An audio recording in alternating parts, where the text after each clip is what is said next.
Welcome back to the Ink Sink. I am Annie, and I'm here with the beautiful Kaylee. How are you, sweetie? I'm wonderful, my lovely friend. And how are you doing today? I'm doing great. It is so fucking cold outside. Oh, yeah. I mean, it's a little warmer than it's been. It was above freezing today, so that's good. There's actively frozen water falling from the sky, so I'm not sure. It didn't stick. I could drive here. You did. You were able to drive.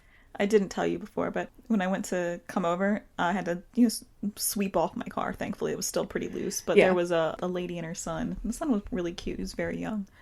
And he was fascinated. I was like, your mom is doing the same thing. You don't have to. But he kept following right behind me. So I had to be so much more methodical about what I was doing because I couldn't just sweep snow onto this small child. You could have. I could have. But his mom kept finding him, like, no, come back. And then, he'd be, right there again. It was just really funny. Oh, my God. Kids are so creepy sometimes. He just appears at your elbow. You're like, ah! Basically. It was funny.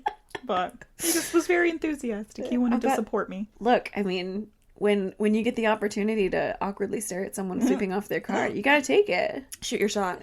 You miss everyone you don't take. I do want to say, listeners, I had planned to publish an episode on February 13th.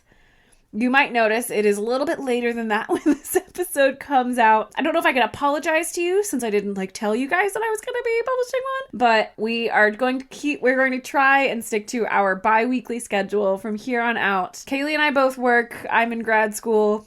It's a lot. We're doing our best. Annie is learning, guys, I just want to be very clear. She is amazing. She's learning about all of the editing that is needed to go into a podcast like this and audio manipulation in general, adding the additional overlays and musical content. So I feel like it's totally reasonable that it might take a little longer, especially when this is not her full-time gig. So thank you, Kaylee. I appreciate you.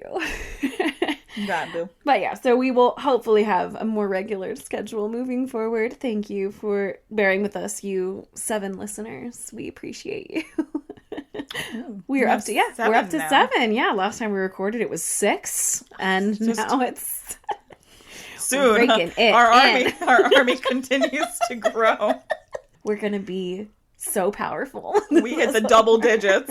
Our library army will take over the world. Join our force. Yes.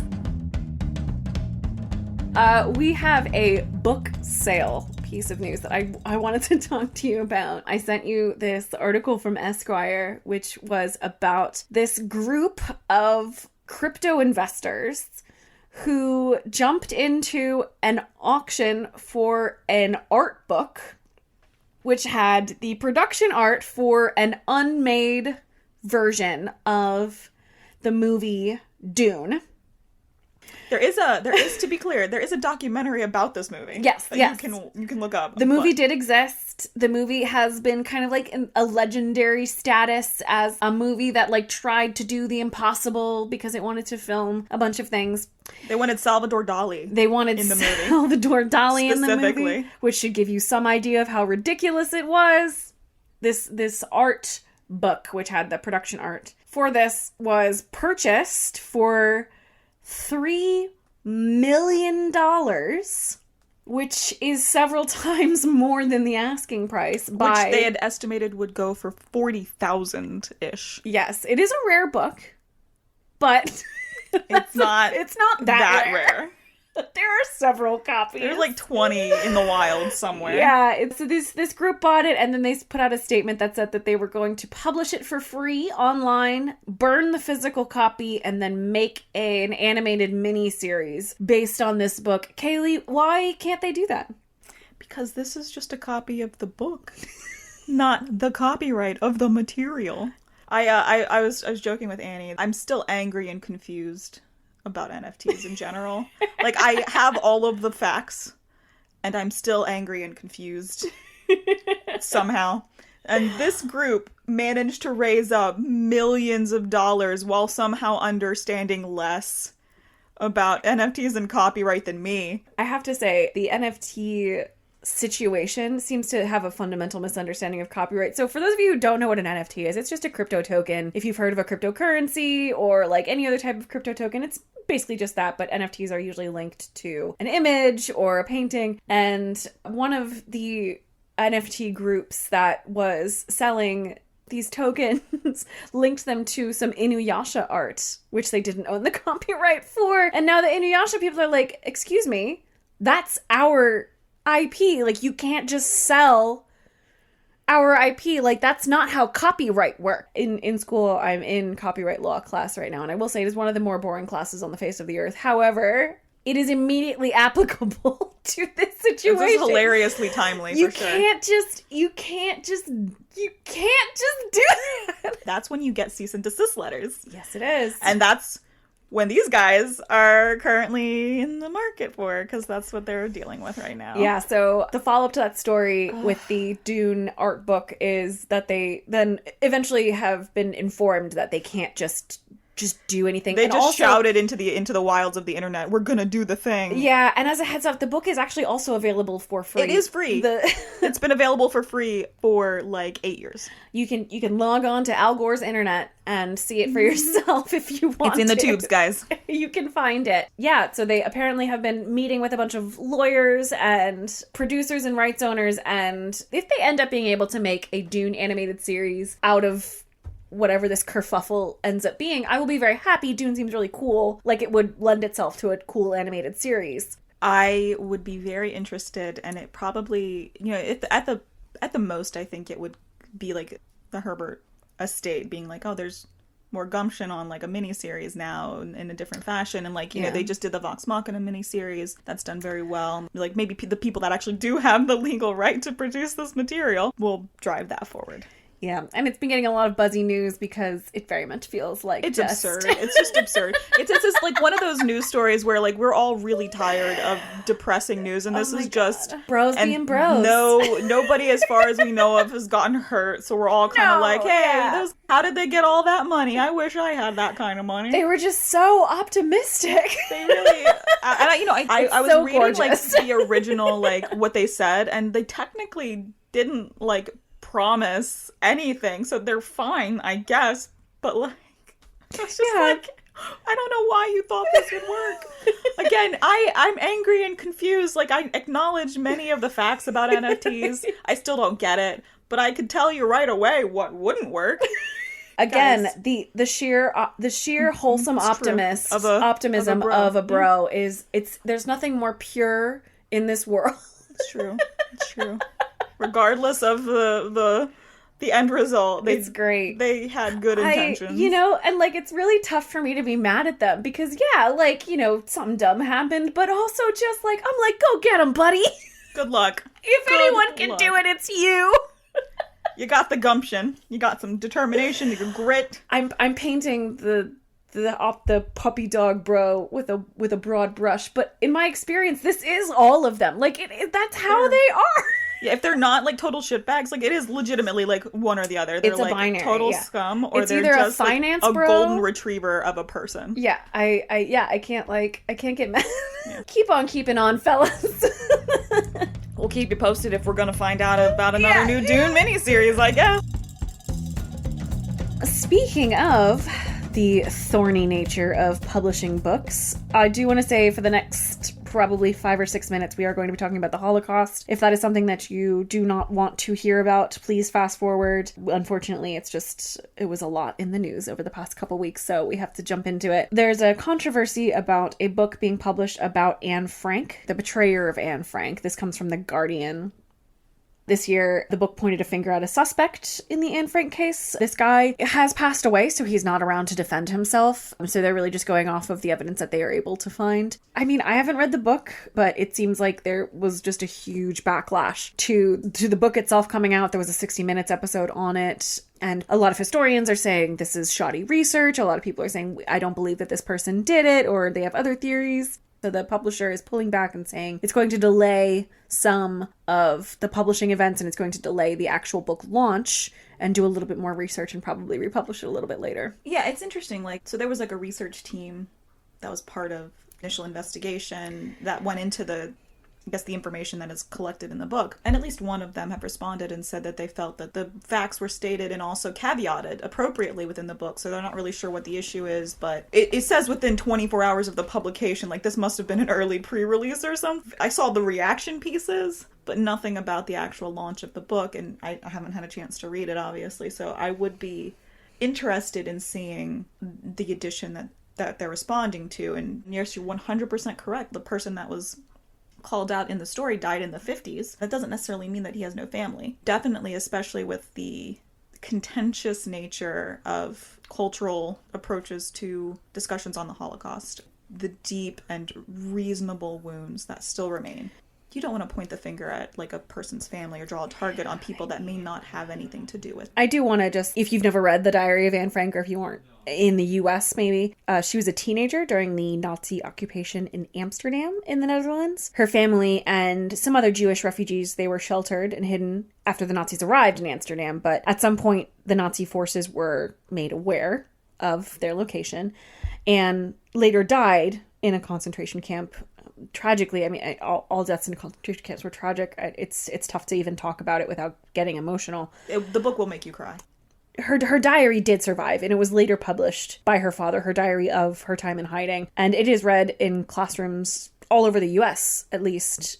And over the years, a lot of people have speculated about how the Nazis found out about her family's hiding place. But it's been kind of a back and forth. I don't know that there's ever been like a definitive person, and this book came out pointing the finger at someone that I had never heard of before. And again, he has passed away and he's not around to defend himself, and his kids aren't probably able to defend him either. But a lot of people on both sides of the argument are upset. As I said, some historians are bashing the research. Some commentators are upset because this man was a Jewish person, and they just have a lot of the most insidious tactics that were used at the time too. I mean, the horrors of the Nazi occupation weren't just in the concentration camps; they were in the cities as well. Of them forcing people to turn on each other. It's not totally out of the realm of possibility, and I don't want to downplay that it might not have been this person, but even if it were, that's still incredibly heartbreaking. It's a tragedy. She has become, I would say, such a symbol. I can only imagine how emotional this is for people. The face of sympathy.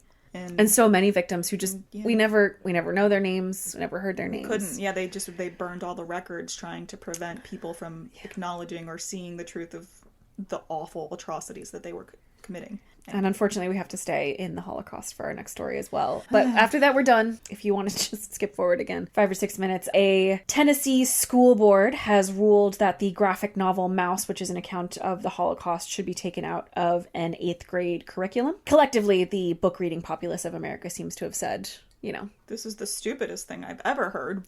Tell me more about those books. Mouse hit the bestseller list almost immediately. Again, for those who may not know, Mouse is another Holocaust story. If you're interested and hadn't heard of it, M-A-U-S. Yes, and I do 100% agree with the people who say that it is disturbing. It is. It's about the Holocaust. The Holocaust is disturbing. Let's be clear. The reasons that were given for this book being removed is that there is nudity and strong language, which just is not the awful things that happened in history. And again, and it's not that there's nudity of people; they're mice. Yeah. So Mouse, the book, does add a little bit of distance in it for kids by using anthropomorphized animals, because it is hard. It is hard to even conceive of the horror of the Holocaust, and having it have a little bit of a buffer there it makes it a little bit easier for some people to process what an awful thing that happened. Exactly. It's very difficult to wrap your brain around the villainy some people are capable of. And it's called Mouse because the Jews are mice in these books, and it is written by Art Spiegelman, and the narrative is based on a non-fiction account of Spiegelman's family. I will say, I do want to just quickly, while we're on the topic, say that they did not ban that book. They just pulled it from. They pulled it from a specific curriculum in that middle school. And I get why, the term banned books is so inflammatory, because it is. It's you should not be banning books. But I wish that I could see the minutes from that school, figure out what were they thinking, what was that conversation? Because the statement that they released doesn't make a ton of sense. I mean,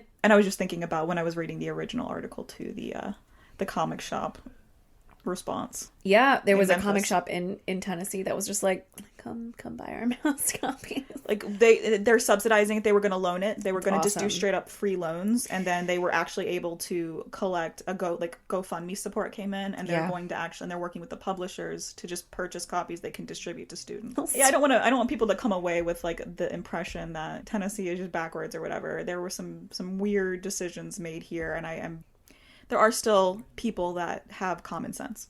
okay, like Winnie the Pooh doesn't wear pants, guys. Like, let's be clear. That's nudity. It's nudity. And yet, I bet you if I were to go to that school, on their elementary school shelves, there's going to be a copy of the 100 Acre Woods somewhere in some fashion. Winnie the with Pooh. A pantsless bear. Right? Like, anyway. That exhibitionist bear. So stupid.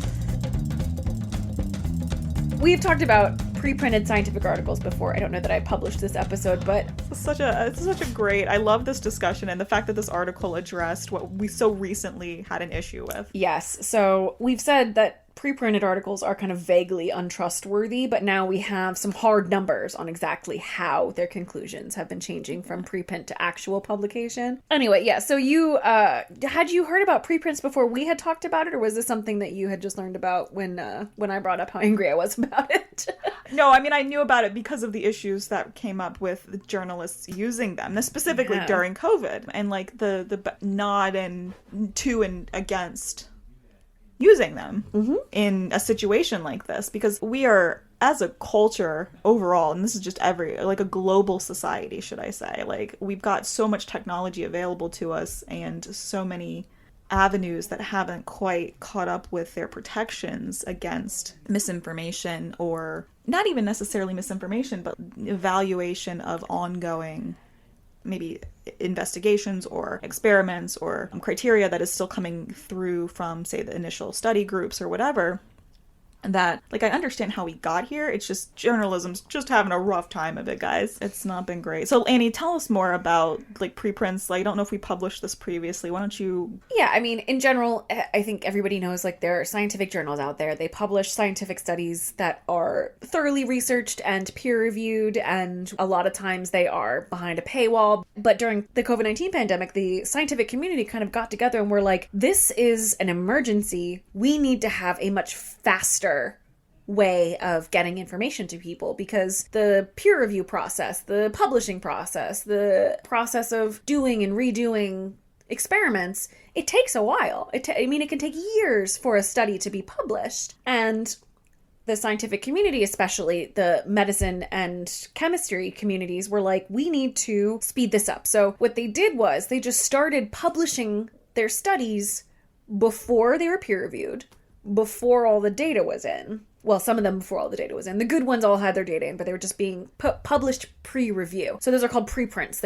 Before they're being printed, they're being published. Mm-hmm. And it's kind of squishy because, it is science. And in theory, it's being done by professionals. And in theory, all that peer review is supposed to do is just confirm that it was all done correctly. Now, often peer review points out when things are done badly, or just worded badly for their conclusions, yeah, or ambiguously in such a way that the reader may not draw what the initial writer or purveyor of the survey or study intended to say. And of course, a scientist who does the thing is always like, oh, it's perfect, I've done it, it's awesome, I don't need review. But he's also not a writer. Exactly. So it's very important. The process of reviewing and editing is very important, but they're like, we need to do this very quickly, so we'll just start publishing things preprint, and then we'll, then have the peer review and all that stuff go forward, and still have the published journals be the journals of record. Unfortunately, these preprint servers were open and accessible to everyone,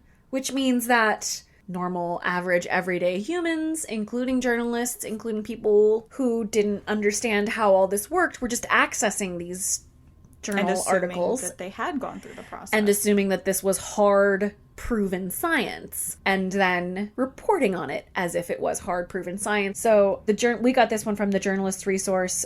2 studies have gone into those preprints and talked about how their results have changed between preprint and actual print. And they showed that the conclusions actually do change. And one of the biggest things is that some of these preprint papers just had such shoddy information. This is a quote from the article. The biggest surprise was how difficult it was to access the supplemental data, end quote, which means that the people who were reporting on this data were not actually seeing the data. And now as an editor and a fact checker, that's a huge red flag for me. No. But these journalists apparently were just publishing this as if it was fact. And this is such an oversight. I mean, it's such an issue. It's one of the main things I do as an editor is fact check for something like this. The data And this is what happens needs to when be there. You don't properly fund your editing departments. That is exactly what happens when you fire your fact checkers. This happens. It's an issue. And it's concerning that this is happening in 2022 when information literacy should be so much more widespread. It really should be. I'm sorry to get up on my soapbox, but... No, and it's not just that, I mean, because this particular study that you're referring to from Journalist Resource, that's specific to preprints that did go to print. Exactly. Those numbers. So it's like, I think 17% is what it said, just under 20, of the conclusions reversed, essentially. Changed, yes. In 17% of these articles. Yeah, so originally 17% of these were published with a conclusion, with the result, and then they were found to be wrong. They were found to be wrong. So it was retracted, or it was different. Changed, and so they yeah. changed it.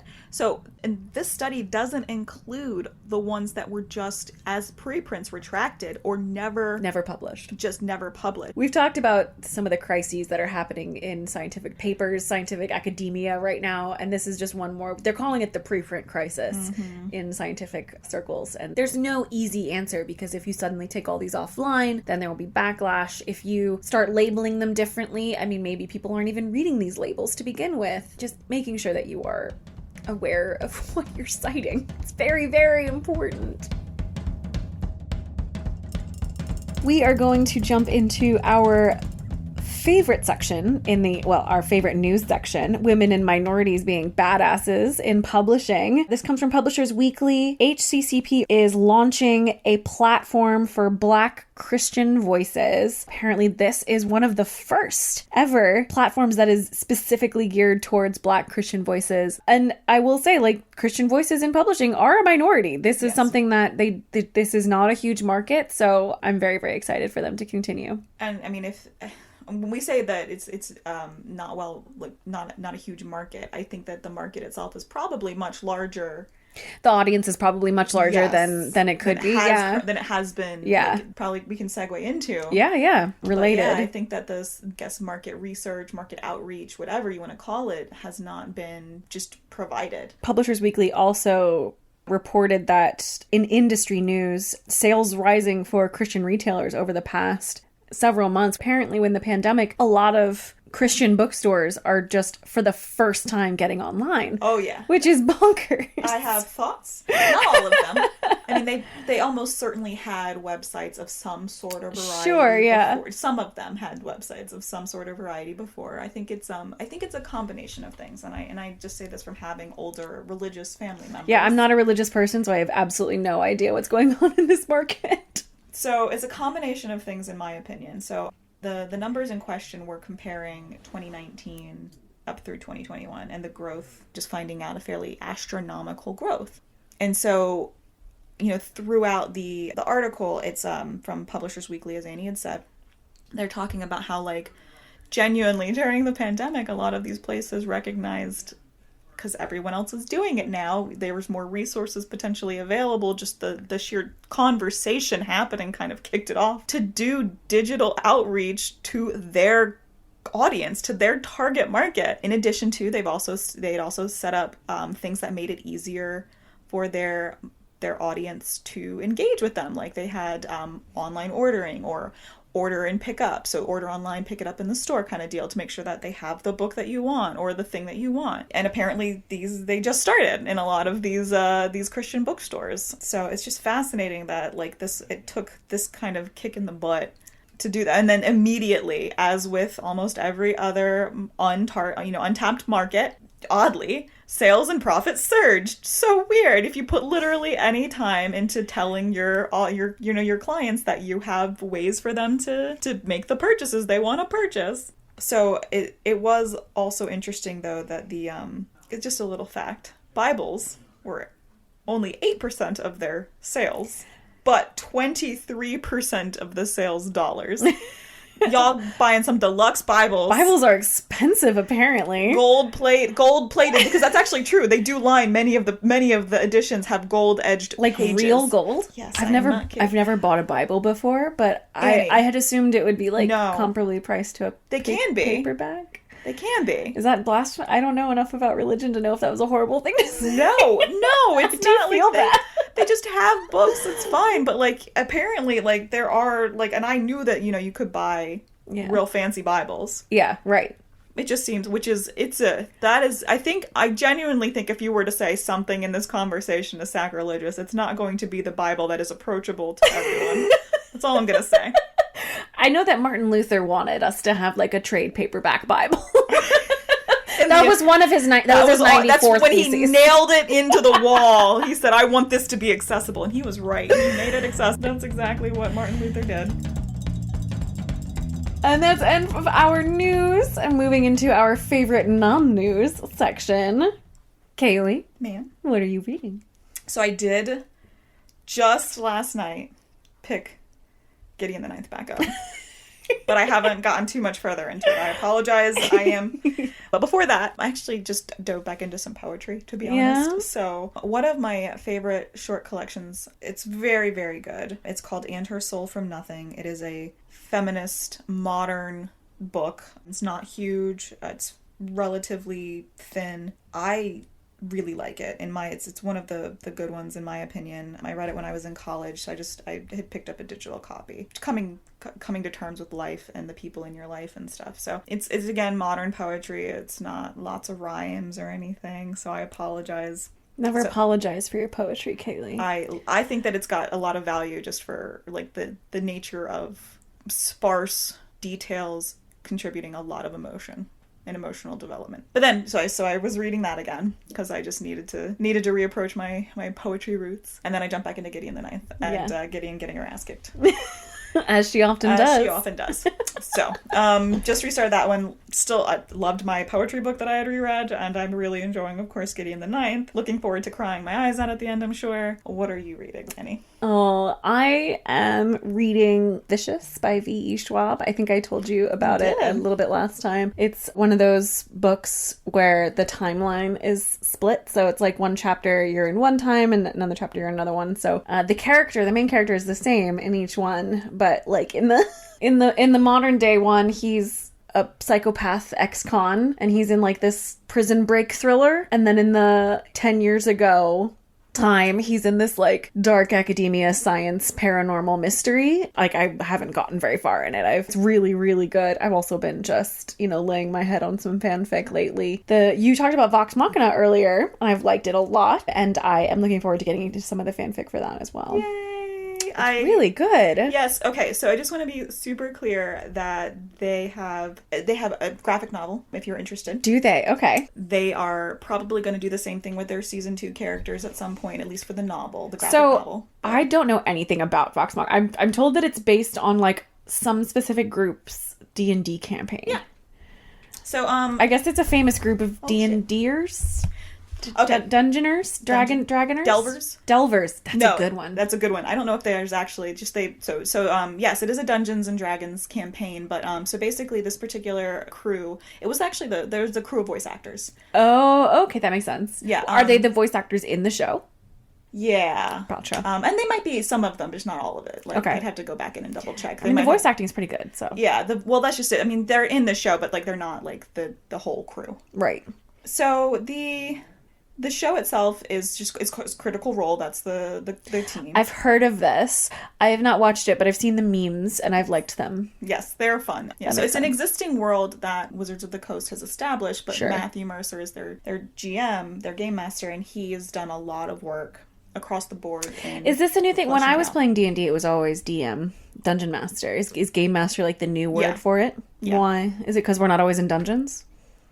I guess I don't know. I've actually wondered why. Listeners, if you know the answer to this question, let us know, because it feels like one of those things where like people who are Catholic always talk about how like when they were kids, the chants were one thing and now they've gone back as adults and it's different. This is how it feels like when I was younger. Dungeon Master was a thing and now it's like Game Master and I don't know what happened.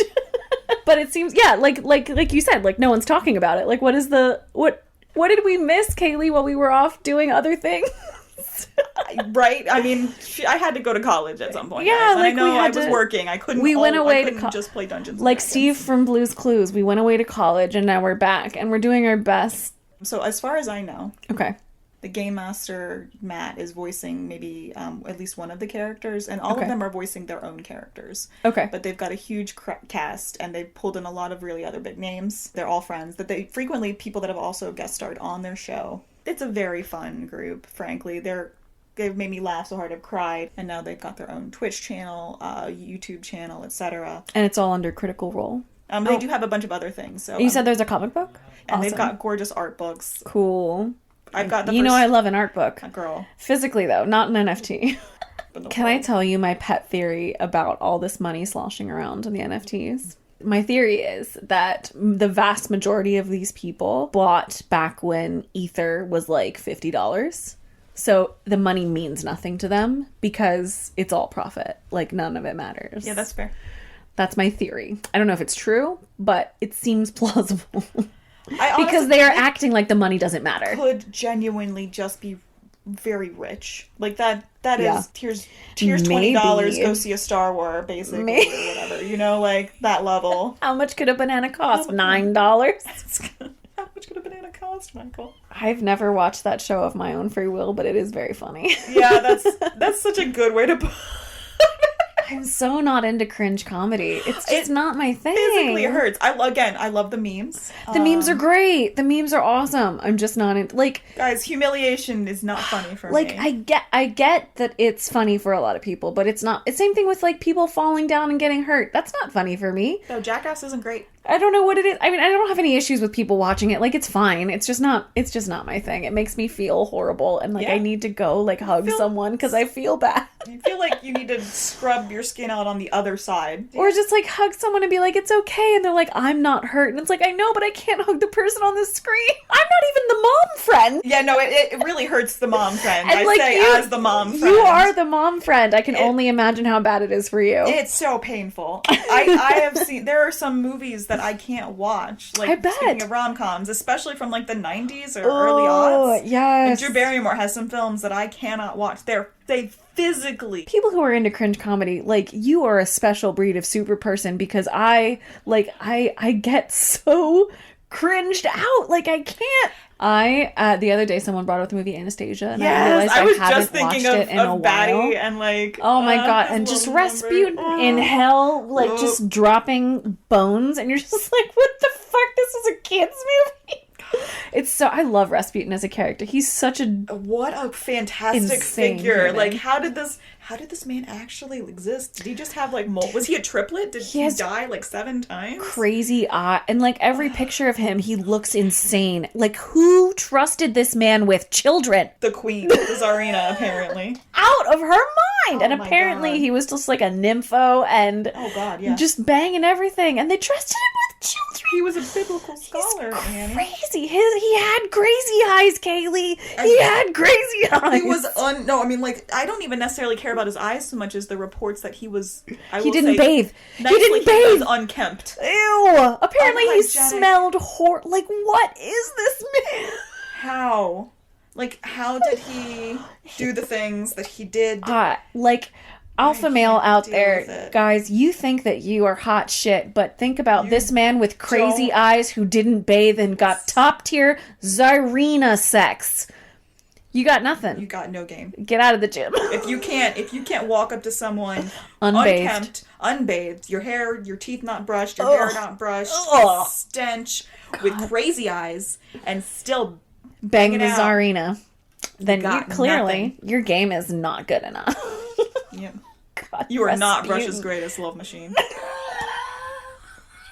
We've gone totally off the rails. I don't know where we're at. I'm so sorry. I definitely... We just got all the way through. Okay, I think we can go ruined ahead and say everything. that the what we're reading section is over. Yes. So we're going to take a quick break, and then we're going to jump into our main section today, which I am titling Stranger Than Fiction. It is talking about inspiration in your fiction and taking inspiration from everyday life. We will be back in just a minute.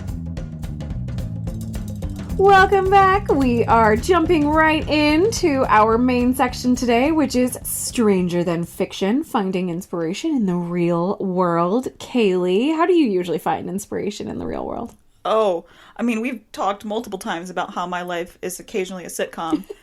And it runs the gamut. Often a sitcom, I would say. It is.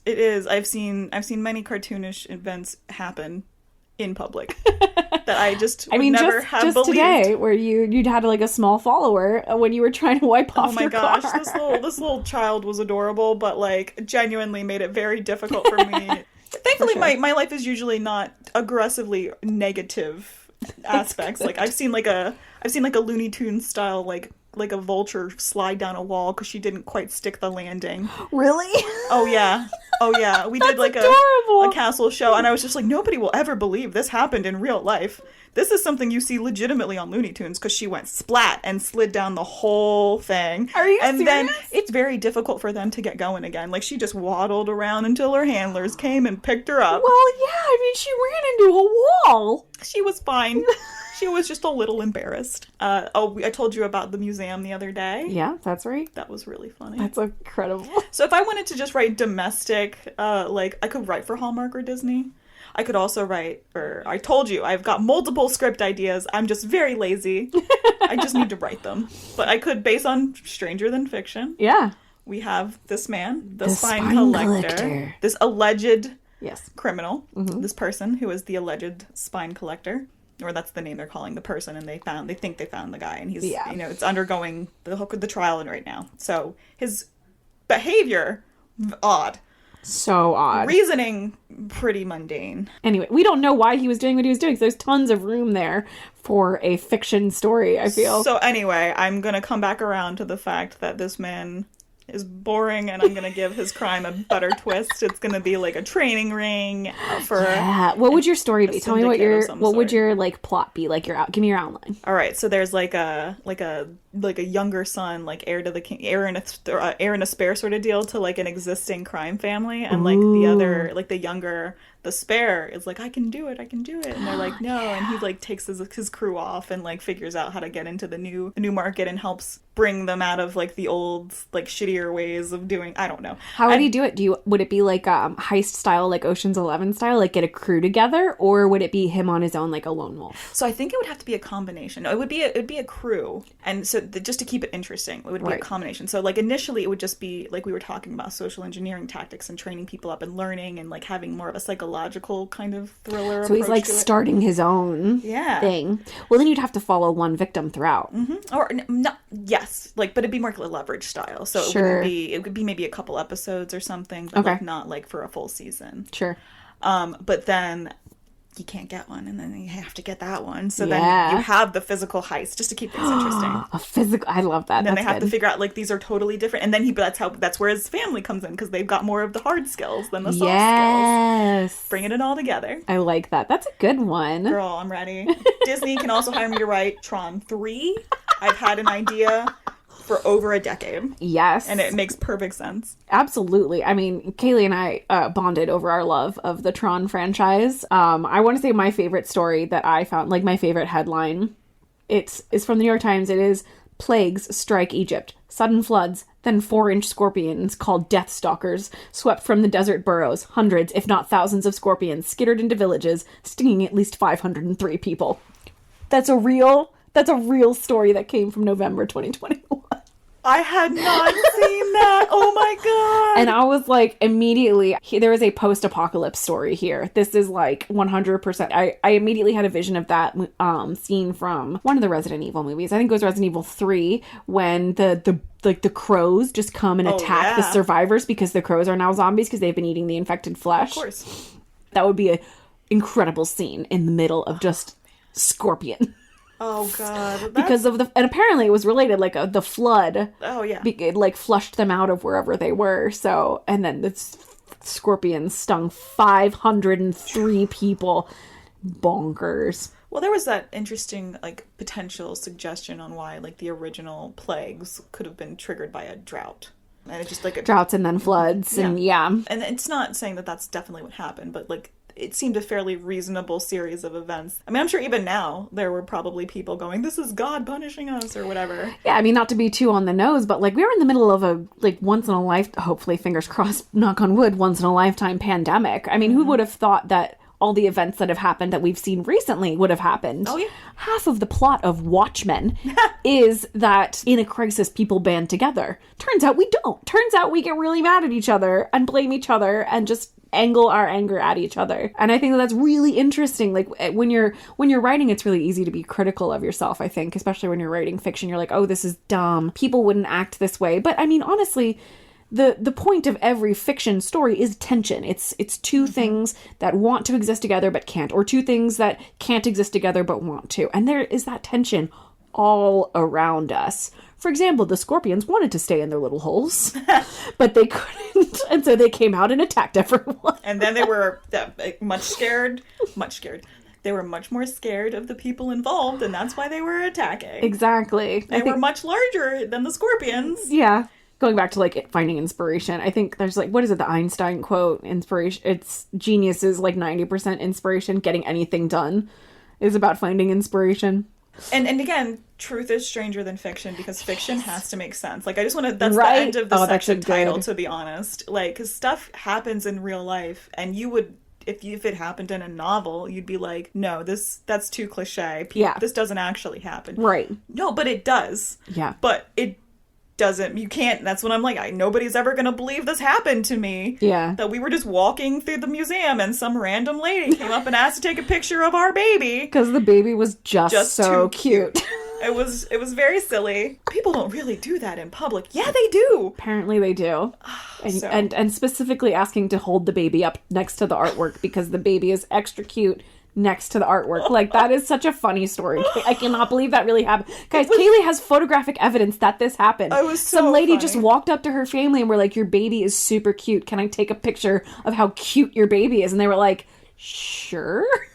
And she was like, yeah, hold her up again. It's so cute. It was very cute. In fairness, it is a very cute baby. She got cute little chubby cheeks. Yeah, Alex's niece is real cute. So, Yeah. good genes. Yeah, exactly. Yeah. I mean, I don't know about you. Whenever I'm trying to write fiction, I don't usually go for like looking for scenes out in the wild. I usually just like have a concept for a story or a character, or maybe like a scene that popped into my head that has nothing to do. But I 100%, like, if something super interesting happens in the world, I'm like, oh my God. Yep. Can't believe it. Yep. Yeah, it's true. Yeah, no, I always wanted to write like a fantasy novel or something, but then I come back and it's just like the stuff that I'm really interested in is fairly, even in fantastic settings, it's so mundane. The books I've come back to are even like, it's just these people that are living in fantasy world but dealing with like fantasy taxes. It's just silly things. I have a Tron fan fiction that I've written that is just, how do you deal with the fact that this happens in the real world, been basically brainwashed or gaslit, and how do you come back from that with the people that you've hurt? I love character-driven pieces. Like, I've already spoken to you. I think I've told that's what the media I like. For example, I really love a very specific set of crime dramas. Plot isn't the point. The characters existing in the world, driving these interesting things forward, and you just give them interesting things to do during scenes. What would your Tron number 3 be? All right, so in the first movie, of course, you've got this guy whose company basically stole his ideas and ousted him, and so they're making a lot of money off of his video games, even though they're like a big tech company now. Yeah. So he wants to send his security program into the mainframe and get evidence, essentially. So his ex-girlfriend, her new boyfriend, they also work for the company, and he's got a security program, and it's such a fun movie. It's so stupid. They go into the internet. They go into the computer. So they go into the computer. It's not the internet, and find the evidence and break through and take down the master control program. And then they bring it out, and it's great. Second one happens, and it's 2 decades later, and the main character from the first one, Jeff Bridges' character, has disappeared, and things are it's modern times, and his son is now a grown young man. You have him, releasing the next iteration of the operating system into the wild. It's like the heist in the very beginning of the movie to kind of set the tone for who this young man is and who the company is, because they're more profit driven, less about the good of the whole and collective support and cooperation, etc. It's more of a capitalist monster at this point. So he releases the next operating system, makes it free. So my thought would be for number 3 that, or the villain from the first movie, his son is in. Like, yeah, that's right. That's right. Yeah. In the he's in the second one. That scene, yeah. And so like I'd say like they're working together to sort of get more ties into the corporate world, and that's actually the next iteration of the master control program. And accidentally Sam unleashed it to like all the major companies and players in the world, both like, you know, all of the libraries and colleges and financial institutions that might be able to implement with it. Minor, like people that are directly just taking advantage of the operating system and stuff. That's brilliant. And so because it's open access. Yeah. And everyone would totally use it because it's open access. It's free. Yeah. So oh my God, Kaylee, that's brilliant. He and his new ISO friend and any potential programs that survived the second movie. Right. We don't know. Like he took it with him. Right. He might have been able to restore it. They get to go into the internet, and what do you do and how do you explain the difference? Because they kept it in the second one. It was still a closed system, a closed circuit. Yeah, it was just that network. Right. But you have, and that gives you. And they were trying to get to the internet. They were trying to get out. Yeah, they were trying to get out onto they didn't know that, but they would have gone onto the internet if they had gotten out. So it was just that's a good idea. And because the internet is so cutthroat, like I can only imagine how and it gives you a lot terrifying more to it would be. Expand out like the world anyway. Right. I think that Disney hit me up. That's a good one. I like that. I can't think of any real world digital heists other than the ones where they're just getting into infrastructure and then shutting it down. I don't know if you remember that pipeline where they were able they didn't actually shut it down. It was it started with a C. Was it Dakota? Maybe. I thought it started with a C. Anyway, so it was in this pipeline where they attacked the like admin systems, and they didn't shut the pipeline down, but they threatened to. Oh, it was the like they took the ransomware. Was it ransomware? Yeah, it was ransomware. So like the next batch of crime novels is going to be about like crypto ransomware, and they're like demanding this stuff in Bitcoin, and of course like the companies are paying because they're like, we cannot afford to be out, and then the FBI is like reimbursing or getting some of it back. And with crypto wallets, because many of them are extremely secure, many of them are not, but many of them are extremely secure. I can only imagine incredible stuff that we're going to see moving forward. Oh yeah, it should be very There's so much more interesting stuff with crypto because it is secure, but it's also trackable. Like you can be anonymous with a crypto token, but you can tell where that token's been. Like that's part of the thing. Like it's actually very difficult to commit a crime and go unnoticed. But I mean, you can be anonymous. So if like that's all that you do, if all that you ever do on the blockchain is crime, then it'd be very difficult to track you. But if you are doing literally anything else on the blockchain, they can find you. Yeah. So I feel like that's going to be one of those things where we're adding like a digital layer to crime, and I think that will be really, really interesting. We're going to see, I think, a death of a lot of like the more traditional like cozy cottage mysteries. I mean, I would say there's still going to be a renaissance, probably, in addition to what you just said. Like, there's definitely going to be a surge, but there's going to be a backlash. And then also we're just going to get a massive number of, this is a crypto crime, and it's not at all, and it's wrong as shit. Right. Like Hollywood hacking style, but it should be interesting and a fun ride either way. Yeah, we were talking about this earlier when we were talking about how in rom-coms specifically, because I have genuinely lost control of my life and I'm bringing it up for the 9th time today, it's always that they're in some creative industry. They work for a magazine or they're an author or something. We were talking about how unrealistic it is that they have all this free time. They would just be working all the time. They have to feed themselves, and it is hard. Yeah, I always wonder how in legal dramas, how do actual lawyers view legal dramas? Because it seems like they're never working either, but I assume lawyers work a lot. Yes, I could only assume, so many hours. And that's the thing, when we talk about writing, and especially in magazines, which is where a lot of these things are based, there'll be editors, and they'll be talking about, I just got to finish this article, and then they'll be done in 10 minutes. Sir, editing takes hours on one article, and you're just staring at your screen with I have to figure out where I want to put this period. I wish that No. Here's one. What is the weirdest thing that you have ever read and then been shocked to find out that it was based on a true story? Oh, God. One of the BuzzFeed Unsolved crew used to do they do weird history shows or whatever. They have it. That sounds like a BuzzFeed Unsolved thing. And it was one of the popes, upon the death of his predecessor, dug him up and put him on trial. What? Yes. Really? Happened in real life. What? Yes.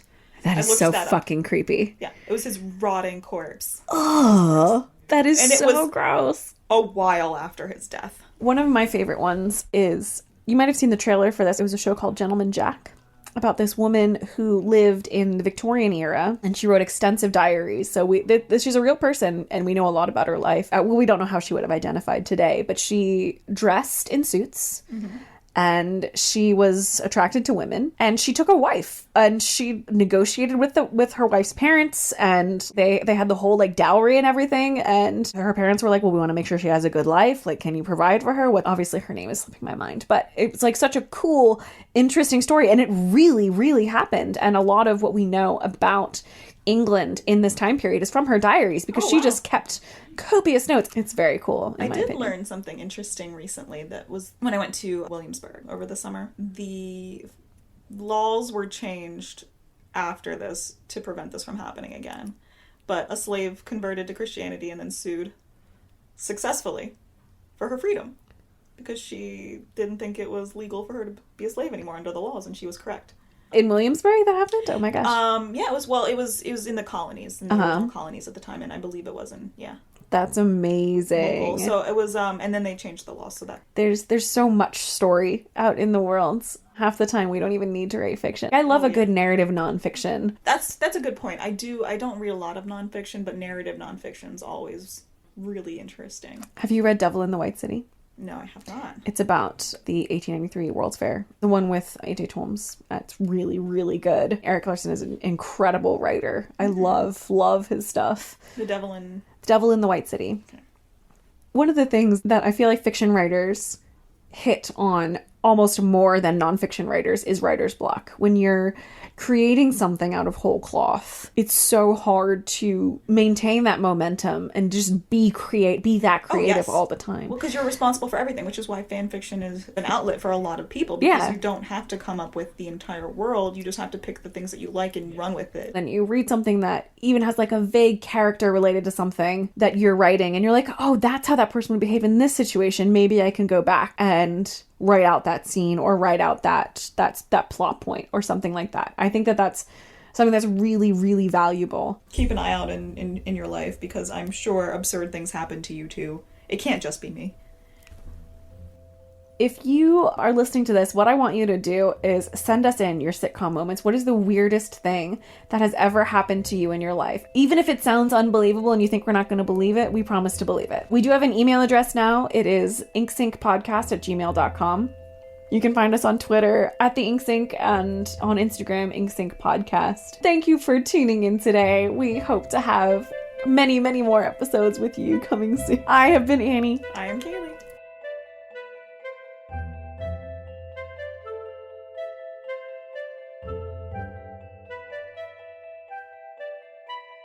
Everybody, please know that Trixie's a very cute doggy.